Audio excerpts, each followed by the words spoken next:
Hello students, welcome to our channel I पढ़ाई। आज के इस वीडियो में हम क्लास 8th का chapter force and pressure continue करेंगे, जिसमें आज का हमारा जो टॉपिक है वो होगा प्रेशर। ओके, तो आप लोगों ने क्लास 7th में एक चैप्टर पढ़ा था जिसका नाम था विंड, स्टॉर्म्स एंड साइक्लोन्स। आपको याद है आपने उस चैप्टर में प्रेशर के बारे में पढ़ा था। आपने ये पढ़ा था कि प्रेशर डिफरेंस की वजह से ही it is due to pressure difference कि विंड ब्लो करती है ना। आपने पढ़ा था ना कि विंड कहाँ से कहाँ ब्लो करती है। Wind always blows from high pressure regions to low pressure regions.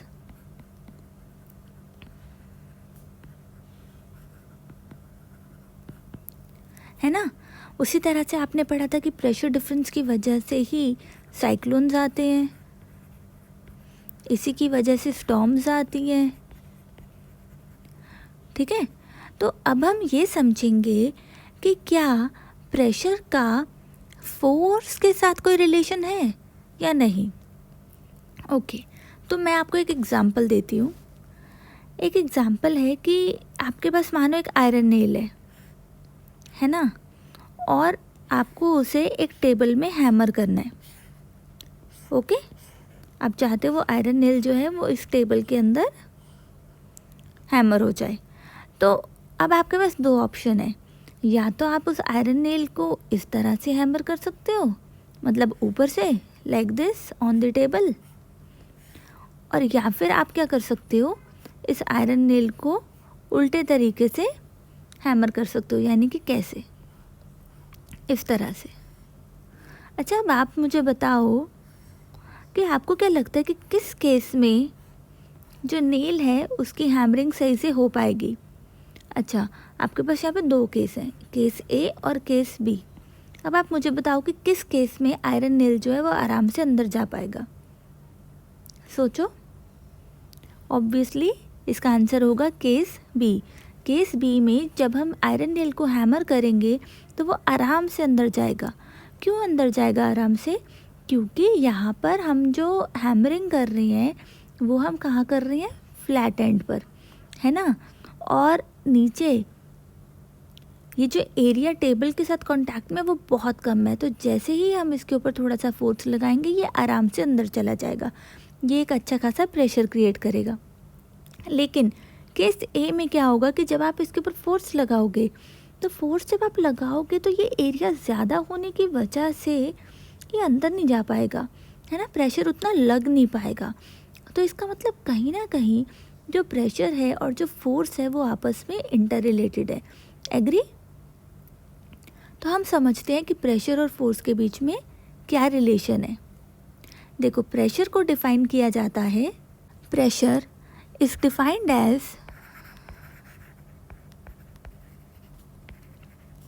Force per unit area. Okay, यानी कि अगर किसी ऑब्जेक्ट के ऊपर प्रेशर लग रहा है तो उसको हम कैसे डिफाइन करेंगे? It is defined as the force acting on the object per unit area. इसको हम लिख लेते हैं, pressure equal to force upon area. Okay, तो ये इसका फॉर्मूला हो गया। एक चीज़ का ध्यान रहे कि यहाँ पे ये जो हम फोर्स कंसिडर कर रहे हैं ये सिर्फ कौन सी फोर्स है? परपेंडिकुलर फोर्स, है ना। यानी कि जैसे अगर ये बॉक्स इस तरह से रखा है तो हम केवल कौन सी फोर्स कंसिडर कर रहे हैं? जो इस तरह से लग रही है। इसका क्या सिग्निफिकेंस है वो आपको आगे जाके पता चलेगा, अभी फ़िलहाल डिस्कस करना ज़रूरी नहीं है। ओके, लेकिन बस ध्यान रखना कि हम परपेंडिकुलर फोर्स के बारे में बात कर रहे हैं। तो इस फॉर्मूला से हमें एक चीज़ बहुत क्लियर होती है कि अगर हम चाहते हैं कि प्रेशर अच्छा खासा क्रिएट हो, है ना, जैसे हम चाहते हैं कि आयरन नेल जो है वो अच्छे से अंदर चला जाए टेबल के एक ही स्ट्रोक में, तो उसके लिए क्या ज़रूरी है कि प्रेशर ज़्यादा लगे।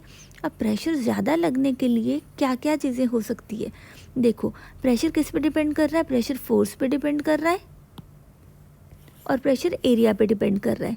तो अगर आप इन दोनों वेरिएबल्स को चेंज करते हो तो उससे आप प्रेशर को चेंज कर सकते हो, है ना।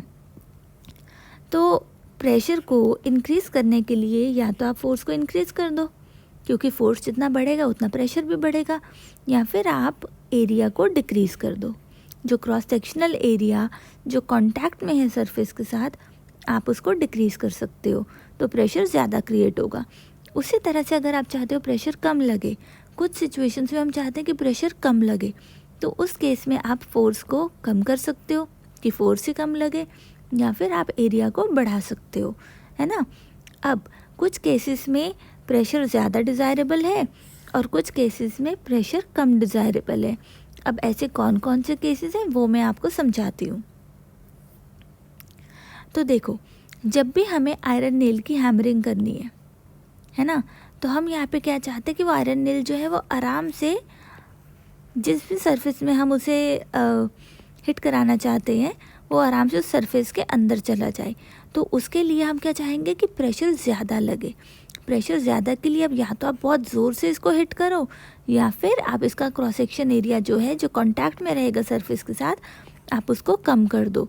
इसीलिए आयरन नेल्स इतने शार्प होते हैं ताकि वो आराम से किसी भी सरफेस के अंदर जा पाएँ। ओके, अब ये तो हो गया कि जहाँ पर हम प्रेशर ज़्यादा चाहते हैं, मोर प्रेशर इज़ डिज़ायरेबल। अब कुछ केसेस ऐसे होते हैं जहाँ पर कम प्रेशर जो है वो डिज़ायरेबल होता है। फॉर एग्ज़ाम्पल, आप लोग स्कूल बैग उठा के स्कूल जाते हो, है ना, इतनी सारी बुक्स आप कैरी करते हो। अगर ऐसे में आपके शोल्डर्स पर बहुत ज़्यादा प्रेशर पड़े तो आपको बहुत अनकंफर्टेबल फील होगा, राइट।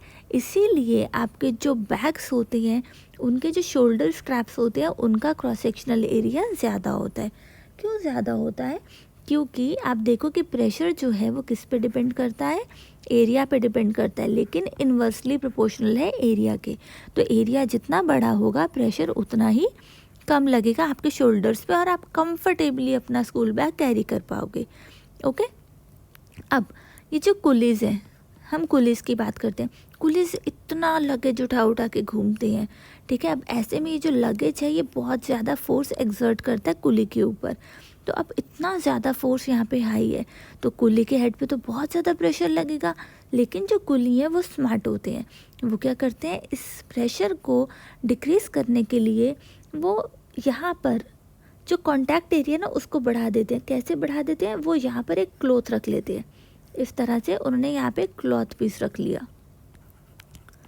अब इस क्लॉथ को रखने से जो कॉन्टैक्ट एरिया है वो बढ़ गया, है ना। कॉन्टैक्ट एरिया बढ़ने से क्या हुआ, जो प्रेशर उनके हेड पे लगेगा वो डिक्रीज़ हो गया।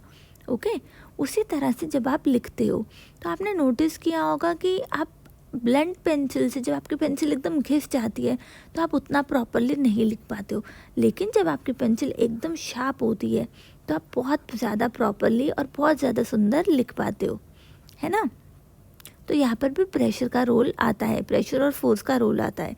किस तरह से कि देखो, pressure is equal to force upon area. अब या तो प्रॉपरली लिखने के लिए आप फोर्स को बढ़ाओ, पर हम क्यों चाहें कि हम फोर्स को बढ़ाएं जब हम एरिया ऑफ क्रॉस सेक्शन कम कर सकते हैं। तो इसीलिए हम प्रेफर करते हैं कि हम एरिया ऑफ क्रॉस सेक्शन कम कर दें। इसीलिए हम पेंसिल को शार्प करते हैं और इस एरिया को मिनिमाइज़ करते हैं ताकि जो प्रेशर है वो मैक्सिमम लग पाए। ओके, उसी तरह से आपने नोटिस किया होगा नाइफ़ या फिर सीजर्स के साथ कि जो ब्लंट नाइफ़ है या ब्लंट सीजर्स है वो अच्छे से कट नहीं कर पाती, लेकिन जो शार्प नाइफ़ है सिर्फ वही अच्छे से कट कर पाती हैं। ओके, उसके पीछे भी वही रीज़न है कि एरिया जितना कम होगा कॉन्टैक्ट एरिया उतना ही प्रेशर ज़्यादा होगा। आइए आपको ये बात समझ में? ओके, कोई कन्फ्यूजन है तो आप कमेंट सेक्शन में लिख सकते हो। फाइन, आगे बढ़ते हैं। तो प्रेशर जो है वो सिर्फ सॉलिड ऑब्जेक्ट्स क्रिएट नहीं करते, प्रेशर लिक्विड्स और गैसेस भी एक्सर्ट करते हैं। उसके लिए 3 एक्टिविटीज़ दे रखी है आपकी एनसीईआरटी में, जिन्हें हम 1 बाय 1 डिस्कस करते हैं। तो जो पहली एक्टिविटी है वो ये डेमोन्स्ट्रेट करती है कि हाँ भाई, जो लिक्विड्स हैं वो भी प्रेशर एक्सर्ट करते हैं। तो उसमें आपको क्या करना है कि एक सिलेंड्रिकल ट्यूब लेनी है, और उसके एक एंड पर एक स्ट्रेच्ड रबर मेम्ब्रेन जो है वो अटैच कर देनी है। ओके, बांध देनी है अच्छे से। अब आप उसके अंदर पानी भरना शुरू करो। जब आप उसके अंदर पानी भरोगे तो आप नोटिस करोगे कि ये मेम्ब्रेन जो है वो बढ़ गई, इसका साइज़ बढ़ जाएगा, ये स्ट्रेच हो जाएगी। तो इसका मतलब क्या हुआ, ये क्यों बढ़ी इस साइज़ में? क्योंकि इसके अंदर जो लिक्विड था, सिलेंड्रिकल पाइप में जो लिक्विड था वो नीचे की तरफ प्रेशर एक्सर्ट कर रहा था, और क्योंकि वो नीचे की तरफ प्रेशर एक्सर्ट कर रहा था उसकी वजह से रबर मेम्ब्रेन का जो साइज़ है वो बढ़ गया। ओके, दूसरा सेकेंड एक्टिविटी। तो हम यहाँ पर क्या डेमोन्स्ट्रेट कर रहे हैं कि जो लिक्विड्स और गैसेस हैं they exert pressure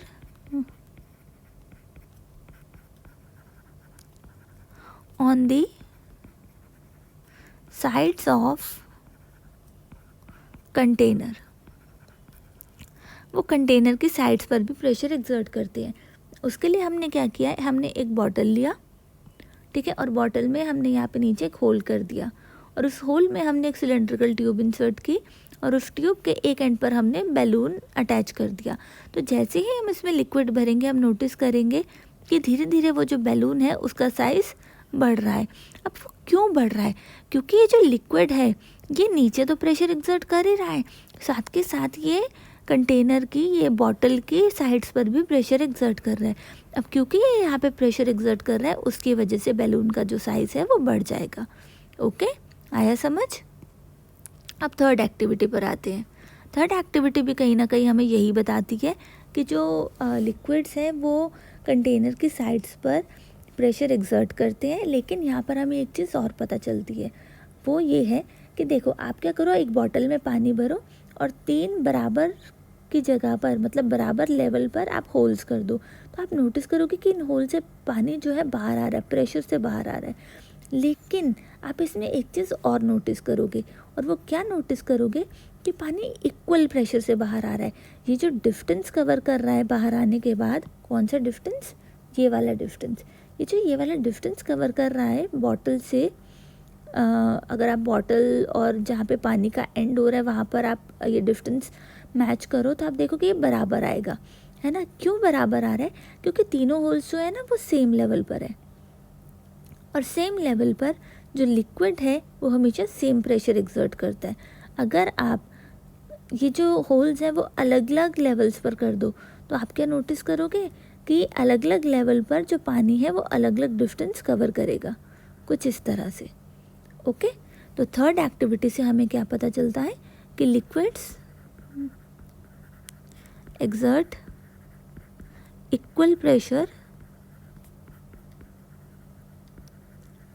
at equal level. Okay, आगे बढ़ते हैं। अब हम बात करते हैं एटमॉस्फेरिक प्रेशर की। हमने देखा कि लिक्विड्स तो प्रेशर एक्सर्ट करते ही करते हैं, साथ के साथ जो गैसेस है वो भी प्रेशर एक्सर्ट करती है। Gases also exert pressure. इसका बहुत सिंपल से एग्जांपल है एक बैलून का, कि आप एक बैलून लो इस तरह से और उस बैलून को इन्फ्लेट करने की कोशिश करो। तो जब आप बैलून को इन्फ्लेट करोगे तो वो हर जगह से बराबर इन्फ्लेट हो रहा है ना? हर जगह से वो इन्फ्लेट हो रहा है। क्यों? क्योंकि उसके अंदर जो गैस है, जो आप उसके अंदर आप एयर फिल कर रहे हो, वो हर जगह पर प्रेशर एक्सर्ट कर रही है इस तरह से। तो यहाँ से हमें क्या पता चलता है कि गैसेस जो है वो भी प्रेशर को एक्सर्ट करती हैं। अब यहाँ पर एक टर्म आती है एटमॉस्फेरिक प्रेशर। तो एटमॉस्फेरिक प्रेशर हम किसे कहते हैं? Atmospheric pressure is basically atmospheric pressure is the pressure exerted by atmosphere. Okay, atmosphere जो प्रेशर एक्सर्ट करती है उसे हम बोलते हैं एटमॉस्फेरिक प्रेशर। आपको पता है कि अर्थ जो है it is surrounded by atmosphere, है ना? It is surrounded by layers of air, इस तरह से। अब ये जो एयर के पार्टिकल्स हैं, एयर के अंदर जो पार्टिकल्स प्रेजेंट है वो क्या करते हैं, उनके ऊपर क्या लग रहा है, फोर्स ऑफ ग्रेविटी लग रही है ना, अर्थ उन्हें अपनी तरफ खींच रही है, जिसकी वजह से वो अर्थ के ऊपर फोर्स एक्सर्ट कर रहे हैं। कौन सा फोर्स एक्सर्ट कर रहे हैं, ग्रेविटेशनल फोर्स एक्सर्ट कर रहे हैं। उनका जो वेट है वो हम फील कर पा रहे हैं। तो अब होता क्या है कि अपने वेट के कारण, या फिर आप यूँ कह लो कि ये जो ग्रेविटेशनल फोर्स है वो लगने के कारण जो ये पार्टिकल्स हैं ये प्रेशर एक्सर्ट करते हैं। ओके, फॉर एग्जांपल हम इस एटमॉस्फेयर का सिर्फ अगर एक छोटा सा हिस्सा ले, इस तरह से मान लेते एक सिलेंड्रिकल ट्यूब है और उस सिलेंड्रिकल ट्यूब में कुछ एयर के पार्टिकल्स प्रेजेंट हैं, और ये जो एयर के पार्टिकल्स हैं ये एक पर्टिकुलर एरिया पर एक्ट कर रहे हैं इस तरह से। ओके, और ये हमने ले लिया लेट से यूनिट एरिया, यानी कि इस एरिया का जो मैग्नीट्यूड है वो 1 है। तो अब इसके अंदर ये जो पार्टिकल्स ट्रैप्ड हैं इस सिलेंड्रिकल ट्यूब के अंदर, वो अपना वेट एक्सर्ट करेंगे नीचे की तरफ, ठीक है, यानी कि वो फोर्स एक्सर्ट करेंगे नीचे की तरफ। अब हमने देखा है कि pressure is equal to force upon area. तो अगर हम इस एरिया की वैल्यू 1 कर दें, 1 यूनिट, तो हम क्या कह सकते हैं कि प्रेशर जो है वो किसके बराबर हो जाएगा, it will be equal to the force exerted on the unit area, है ना। प्रेशर की वैल्यू किसके बराबर आएगी, फोर्स की वैल्यू के बराबर आएगी। तो हम यूँ भी कह सकते हैं कि एटमॉस्फेरिक प्रेशर क्या है कि अगर हम सिर्फ एक यूनिट एरिया कंसिडर करें, है ना, तो अंदर इस एयर का जितना भी भार होगा, इस एयर का जितना भी वेट होगा, उसके बराबर जितना एटमॉस्फेरिक प्रेशर इस यूनिट एरिया पर लगेगा। ओके, आया आपको समझ में? आगे बढ़ते हैं। अब हम एक एस्टिमेट लेते हैं कि जैसे मान लो एक बॉय के ऊपर एयर प्रेशर एक्सर्ट कर रही है, ठीक है। तो ये जो हेड का एरिया है ये अप्रॉक्सीमेटली हम मान लेते हैं 15 सेंटीमीटर इंटू 15 सेंटीमीटर, है ना। तो हम मान लेते हैं कि इसके हेड के ऊपर जो इतना एरिया है उसके ऊपर एक सिलेंड्रिकल ट्यूब है जिसमें कुछ एयर ट्रैप्ड है, और वो एयर जो है वो इस बॉय के हेड पर प्रेशर एक्सर्ट कर रही है, ठीक है।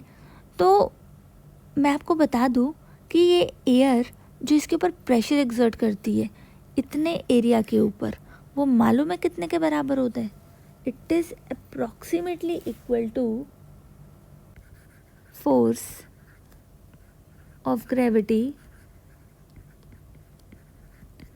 Acting on an object of mass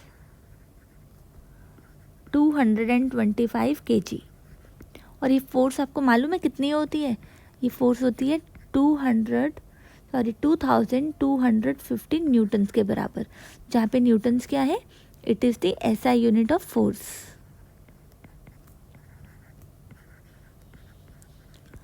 okay, तो इतना ज़्यादा जो है प्रेशर एक्सर्ट होता है हमारे हेड के ऊपर, इतने छोटे से एरिया के ऊपर इतना ज़्यादा प्रेशर। अच्छा, अब आपके मन में एक क्वेश्चन आ रहा होगा कि भाई इतना ज़्यादा प्रेशर एक्सर्ट हो रहा है तो भाई ये तो हमें क्रश कर देनी चाहिए, है ना, हम तो क्रश हो जाने चाहिए, इतनी फोर्स लग रही है, इतना प्रेशर लग रहा है हम पे, तो हम क्यों नहीं क्रश होते हैं एटमॉस्फेरिक प्रेशर की वजह से। क्योंकि जो जितना एटमॉस्फेरिक प्रेशर हमारे ऊपर लगता है उतना ही प्रेशर हमारा ब्लड एक्सर्ट करता है हमारी बॉडी के ऊपर, ठीक है। तो जिसकी वजह से क्या होता है, अगर एटमॉस्फेयर हमें ऊपर से इस तरह से प्रेशर लगा रही है तो हमारा जो अंदर ब्लड का प्रेशर है वो उस प्रेशर को बैलेंस करता है, यानी कि बॉडी के अंदर जो ब्लड का प्रेशर है वो एटमॉस्फेरिक प्रेशर को बैलेंस कर रहा है, जिसकी वजह से हम क्रश नहीं होते। तो इसको हम यहाँ लिख लेते हैं कि we are not crushed by the force of gravity because the pressure inside our bodies is also equal to the atmospheric pressure, जिसकी वजह से ये दोनों प्रेशर आपस में बैलेंस हो जाते हैं. ओके, एक बहुत इम्पॉर्टेंट कॉन्सेप्ट समझाऊंगी आपको रबर शक्कर का. इसके ऊपर काफ़ी क्वेश्चंस पूछते हैं स्कूल में. आपने रबर शक्कर तो देखा होगा, कई सारे टॉयज़ में आता है, कार के अंदर जो विंडो शील्ड्स होती है उसमें आता है ना. किस तरह का दिखता है? कुछ इस तरह का, कुछ इस तरह का ये दिखता है. और जैसे आपने देखोगे ना, आपके टॉयज़ आते हैं इस तरह के,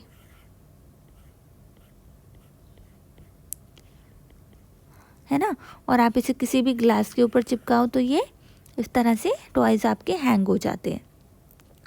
अब रबर शक्कर जो है, आप उसे कहीं भी, जैसे स्पेशली स्मूथ सरफेस पे आप उसे लगाओ, ग्लास पे लगाओ, तो वो क्यों वहाँ पे स्टिक हो जाता है? आखिर उसके पीछे कारण क्या है वो हम समझते हैं. तो देखो, बेसिकली होता क्या है कि जब भी हम किसी रबर शक्कर को किसी भी सरफेस एरिया के कांटेक्ट में लाते हैं, इस तरह से कांटेक्ट में लाते हैं, और हम उस रबर शक्कर को प्रेस करते हैं, हम इस तरह से प्रेस कर रहे हैं इसको, तो जब हम उसे प्रेस करते हैं ना, तो यहाँ की जो सारी एयर है वो एक्सपेल हो जाती है. वो एयर जो है वो बाहर निकल जाती है. मैक्सिमम एयर आप यूँ कह लो कि वो बाहर निकल जाती है. अब जब एयर एक्सपेल हो जाएगी तो क्या होगा? अंदर तो एयर बचेगी नहीं, है ना. बहुत कम एयर होगी, लेकिन बाहर बहुत ज़्यादा एयर है. बाहर तो एटमॉस्फेयर है प्रेशर लगाने के लिए. तो अब क्या होगा कि अंदर तो एयर है नहीं जो इधर को प्रेशर लगा पाए, लेकिन ये बाहर जो एटमॉस्फेयर है, क्योंकि वो साइड्स पर भी प्रेशर एक्सर्ट करती है, तो वो बहुत ज़्यादा प्रेशर लगाएगी इस तरह से, लाइक दिस. और क्योंकि ये प्रेशर इतना ज़्यादा होगा, इसीलिए इस रबर शक्कर को वापस से जो पुल आउट करना है वो उतना इजी नहीं होता. आई बात समझ में? तो स्टूडेंट्स, यहाँ पर हमारा ये चैप्टर फिनिश होता है. अगर आपको इस चैप्टर से रिलेटेड किसी भी तरह की हेल्प चाहिए तो आप प्लीज़ हमें कमेंट सेक्शन में कमेंट करके बता सकते हैं. Okay, thank you.